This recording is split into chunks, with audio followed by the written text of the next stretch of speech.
Welcome to the Business Leadership Series, where we engage with leaders who are making an impact on their worlds and who want to share their knowledge and experience for your personal and professional growth. The following interview is designed to inspire you to become the best leader you can be. Your host, Derek Champagne, is the founder and CEO of The Artist Evolution, a full-service agency building successful brands, marketing tools, and campaigns, and also the author of the best-selling book, Don't Buy a Duck. And now, let's begin today's Leadership Series interview. I want to thank Jacob Frese for joining us today. Jacob is an entrepreneur here in Northwest Arkansas. Jacob, thanks for joining us. Thank you so much for having me on today. Jacob, so I know you a little bit. I've gotten to work with you on some things, and you've always impressed me. One reason I want to talk to you is because you're the true definition to me of an entrepreneur, which is someone that's figuring things out. They're pivoting when they need to. They're solutions oriented. For me personally, I feel like we're kindred spirits in that way. I've been an entrepreneur for most of my life. I usually, if my back's against the wall, I can think of 5 or 10 things, and I usually perform better that way.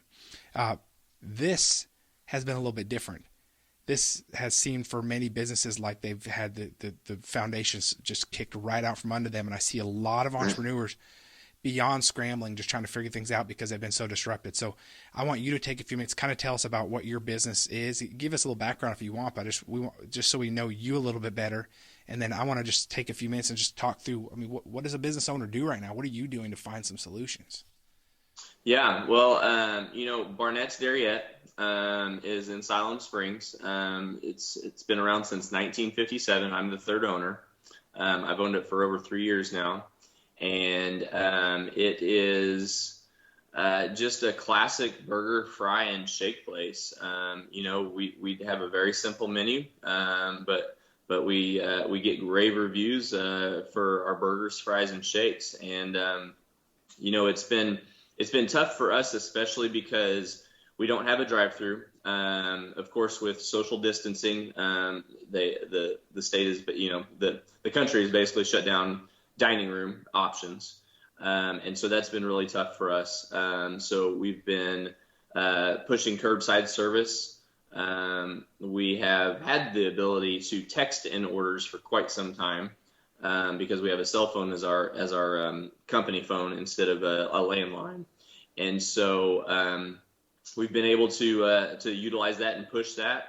That's been good because it's something we've wanted to really push anyways, and so the customers have really taken to that. Of course, call-in orders as well for people that aren't comfortable texting, but the text option has really been awesome because. For me, so I eat at my own restaurant as well, and I don't always have time to just pop in and say hi. So I just copy and paste my order from a previous time that I've texted, and it works out really well. So I'm kind of a creature of habit, so I usually eat the same thing every time.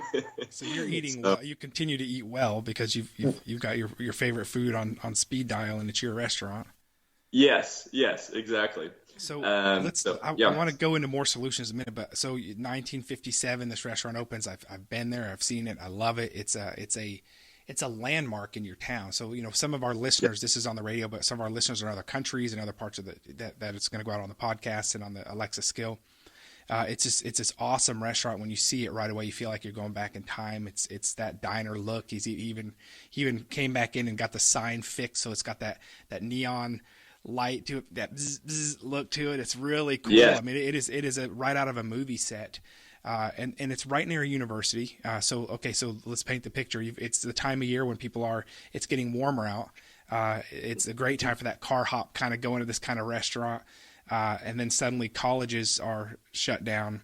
The quarantine happens. You don't have a drive-through, which, those restaurants with drive-throughs are extremely busy. So, that's the kind of the dire picture. So let's talk about solutions. But first, tell me about mindset. I know that I think you were in Colorado or somewhere else. You came back. You had to go into quarantine. So I know that feeling. Like my team are off site right now. We're on quarantine. You can't get to your baby. You're trying to figure it out. And the misconception that business owners have just a big stockpile of cash and in the back room are like, yeah, we'll open back up this summer. Give me a mindset of what, not the panic, but where were you at? And then help me think through those gears turning of, okay, that's okay. Here's how we're going to fix this right now. Well, yeah, so several different angles on that. So yeah, so we went to Colorado on a ski trip with the family, and there was a couple of counties that were supposedly hit hard. It was recommended to self quarantine, and so when we came back, we took that very seriously.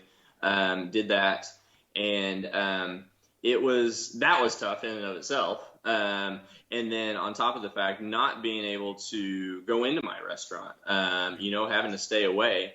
Now, I will tell you one advantage of owning a restaurant is, especially since we can text in orders, is that we were able to continue to eat there. I would text in my order. I would roll up to the outside front door, and they would drop my food on my hood out of my request, and then as soon as they walked back into the door, then I'd grab my food, which is really handy.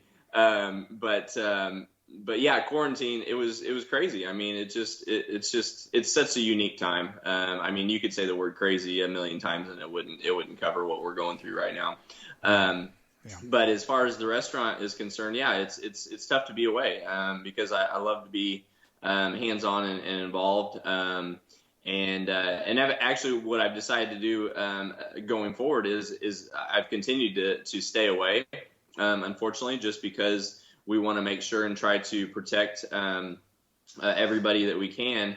And so if we have an issue where an employee maybe is exposed to it or maybe gets it, then I've kind of still quarantined from them. And then I can go in and pick things up where we've left off, if need be, do whatever the health department asks us to do, and keep trudging on. Right.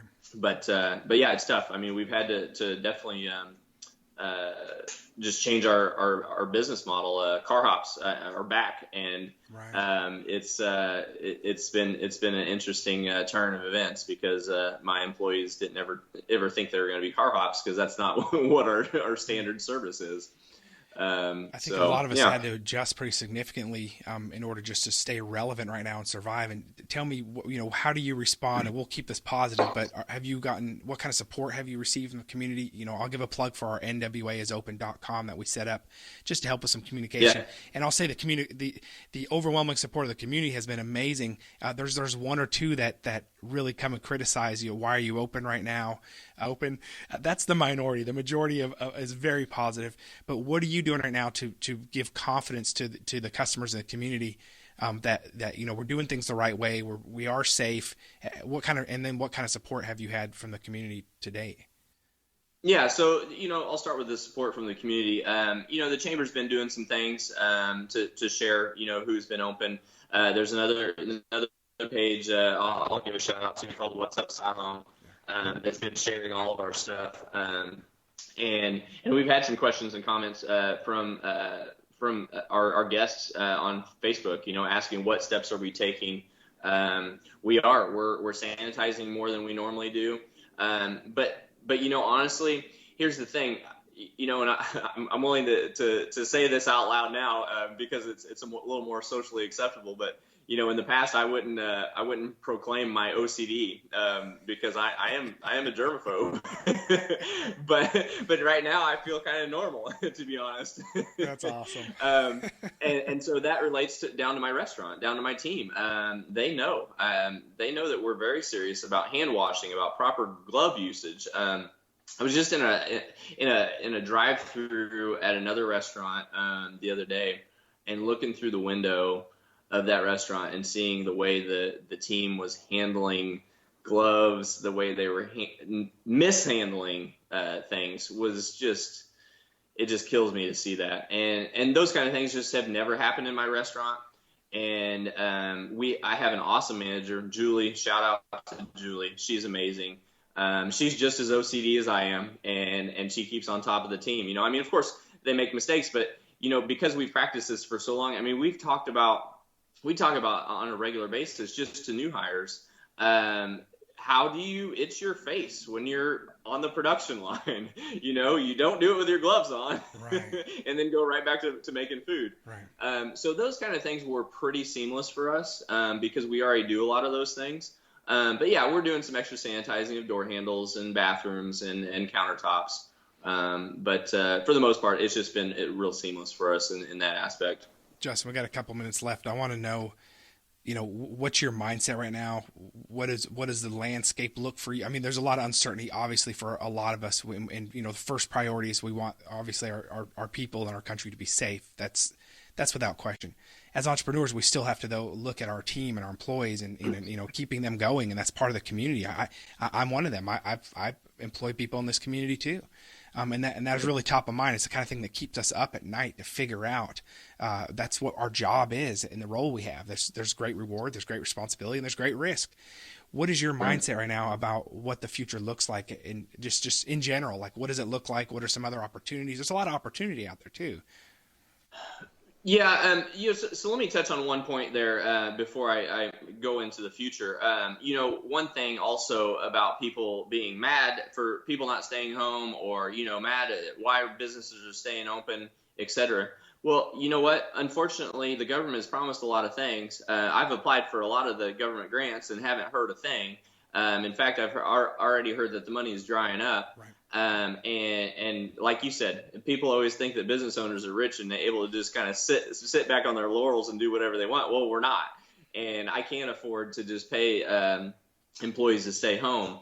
And that's a big concern, because I've got 15 people that count on me to make the wheels go round and to continue making it move. And so that is a big concern of mine, is to take care of my people, of course. And so I wanted to touch on that point, because the government is not doing the things that they're promising nearly as quickly as they said it's going to happen. And I'm concerned if it's going to happen at all. Right. And so, but moving forward, the future, I honestly, I'm an eternal optimist. And I see, this being different than the 2008 crash, just for the simple fact that businesses are all still intact. It wasn't like that where the housing market crashed. And I think, unfortunately, there has been a lot of people lose their jobs in other parts of the country. I think that the Midwest has not gotten hit quite as hard as the East and West Coast. But I think we're going to bounce back, and we're going to be bigger and better than ever. All of us, not just us. And so I'm very optimistic about that. And I just look forward to the time where we've flattened the curve, and hopefully reopen, 100%, and are able to. I think that it's going to change things for at least a year. Social distancing and things like that are going to continue to be a thing. But I think that as soon as we get back open for business, I think people are going to be itching to get out. And hopefully that most of the people around us are still going to have their job. That's the biggest concern. Well, give us, we've got a few seconds left. Give us a plug give us your address. How can people reach out to you and learn more about you, and then be a patron of your restaurant right now? Yeah, absolutely. So we're on the way to downtown Siloam Springs, on Tulsa Street, 111 West Tulsa Street. And our phone number is 479-524-3211. And you can, like I said, you can text in, you can call in your order. And then we just ask for what vehicle you're in. We keep an eye out for you, curbside service from the comfort of your own vehicle, and we'll take care of you. Awesome.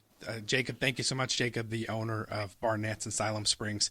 Hey, just before we go to break, I want to just encourage everybody today to think of somebody in your life and think of a leader who might need your encouragement. I realized that this week, as we're trying to encourage others and working through things, and we're busy trying to solve the world's problems each in our own lives, a parent, an older sibling, a leader, a boss, they might need your encouragement right now more than ever. We don't always think of sending them a note.